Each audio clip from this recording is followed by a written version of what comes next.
मराठी वाक्प्रचाराचे काही उदाहरण: ताव मारणे, भरपूर खाणे, 3-13 वाजणे, सर्वनाश होणे, त्रेधा उडणे, फजिती होणे, तोंडी लागणे, वाद घालणे, तोंडी लागणे,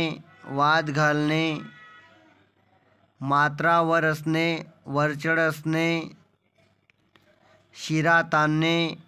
मोठमोठ्याने बोलणे, मागमूस नसणे, पत्ता नसणे, मामा बनविणे, फसविणे, बांगडी फुटणे, वैधव्य येणे, फाटा देणे, कमी करणे, डोके देणे, धीराने तोंड देणे, डावे उजवे करणे, पक्षपात करणे, जीव अर्धा होणे, अतिशय दमणे, चकार शब्द न काढणे, काही न बोलणे, खडे फोडणे, दोष देणे, खंत वाटणे, वाईट वाटणे, निधन होणे,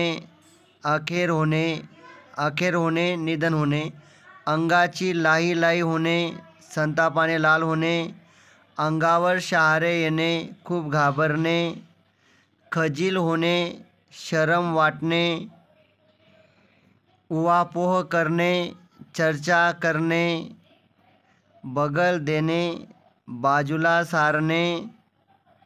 फासा उलटा पडणे, डाव फसणे,